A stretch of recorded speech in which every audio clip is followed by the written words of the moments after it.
ನಮಸ್ಕಾರ ವೀಕ್ಷಕರೇ, ಆರ್ಸಿಬಿ ತಂಡದ ಸ್ಟಾರ್ ಆಲ್ರೌಂಡರ್ ಕ್ಯಾಮರನ್ ಗ್ರೀನ್ ಅವರ ಇತ್ತೀಚಿನ ಆರೋಗ್ಯ ಸಮಸ್ಯೆ ಬಗ್ಗೆ ನಿಮಗೂ ಕೂಡ ಗೊತ್ತೇ ಇರಬಹುದು. ಕ್ಯಾಮರನ್ ಗ್ರೀನ್ ಅವರು ಸದ್ಯ ಕ್ರೋನಿಕ್ ಕಿಡ್ನಿ ಡಿಸೀಸ್ ಎಂಬ ಕಾಯಿಲೆಯಿಂದ ಬಳಲುತ್ತಿದ್ದಾರೆ. ಇತ್ತೀಚೆಗೆ ಇದರ ಬಗ್ಗೆ ಸ್ವತಃ ಕ್ಯಾಮರನ್ ಗ್ರೀನ್ ಅವರು ವಿಡಿಯೋ ಮುಖಾಂತರ ಕ್ರಿಕೆಟ್ ಜಗತ್ತಿಗೆ ಮಾಹಿತಿ ನೀಡಿದ್ದರು. ಆದರೆ ಇದರ ಬಗ್ಗೆ ಇನ್ನೊಂದು ದೊಡ್ಡ ಸುದ್ದಿ ಈಗ ಹೊರಬೀಳುತ್ತಿದ್ದು, ಕ್ಯಾಮರನ್ ಗ್ರೀನ್ ಅವರು ಇನ್ನು ಮುಂದೆ ಸುಮಾರು 4 ತಿಂಗಳುಗಳ ಕಾಲ ಕ್ರಿಕೆಟ್ ಮೈದಾನದಿಂದ ದೂರ ಉಳಿಯಲಿದ್ದಾರೆ ಎಂಬ ಶಾಕಿಂಗ್ ಸುದ್ದಿ ಹೊರಬೀಳುತ್ತಿದೆ. ಹೌದು ವೀಕ್ಷಕರೇ, ನಿಮ್ಗೆಲ್ಲ ಗೊತ್ತಿರುವ ಹಾಗೆ ಆರ್ಸಿಬಿ ಈ ಬಾರಿ ಕ್ಯಾಮರನ್ ಗ್ರೀನ್ ಅವರನ್ನು ಸುಮಾರು 17,50,00,000 ರೂಪಾಯಿ ನೀಡಿ ಮುಂಬೈ ಇಂಡಿಯನ್ಸ್ ತಂಡದಿಂದ ಟ್ರೇಡ್ ಮಾಡಿಕೊಂಡಿತ್ತು.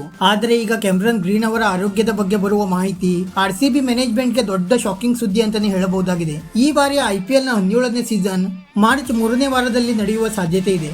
ಆದರೆ ಕ್ಯಾಮರನ್ ಗ್ರೀನ್ ಅವರು 4 ತಿಂಗಳುಗಳ ಕಾಲ ಕ್ರಿಕೆಟ್ನಿಂದ ದೂರ ಉಳಿದರೆ ಬಹುತೇಕ IPL ಅನ್ನು ಕೂಡ ಈ ಬಾರಿ ಮಿಸ್ ಮಾಡಿಕೊಳ್ಳುವ ಸಾಧ್ಯತೆಗಳಿವೆ. ಕ್ಯಾಮರನ್ ಗ್ರೀನ್ ಅವರು IPL ನ ಸೆಕೆಂಡ್ ಹಾಫ್ಗೆ ಬರಬಹುದು ಎಂದು ಹೇಳಲಾಗುತ್ತಿದ್ದರೂ ಕೂಡ ಇದರ ಬಗ್ಗೆ ಖಚಿತ ಮಾಹಿತಿ ಇನ್ನಷ್ಟೇ ಹೊರಬರಬೇಕಾಗಿದೆ.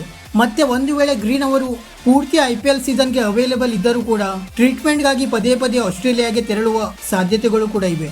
ಆದ್ದರಿಂದ ಈ ಬಾರಿ IPL ನಲ್ಲಿ ಆರ್ಸಿಬಿ ಪರ ಗ್ರೀನ್ ಅವರು ಕಣಕ್ಕಿಳಿಯುವ ಸಾಧ್ಯತೆ ತುಂಬಾ ಕಡಿಮೆ ಅಂತಾನೆ ಹೇಳಬಹುದಾಗಿದೆ. ವಿಡಿಯೋ ಇಷ್ಟ ಆಗಿದ್ದರೆ ಲೈಕ್ ಮಾಡಿ ಮತ್ತೆ ಚಾನೆಲ್ ಅನ್ನು ಸಬ್ಸ್ಕ್ರೈಬ್ ಮಾಡಲು ಮರೆಯಬೇಡಿ.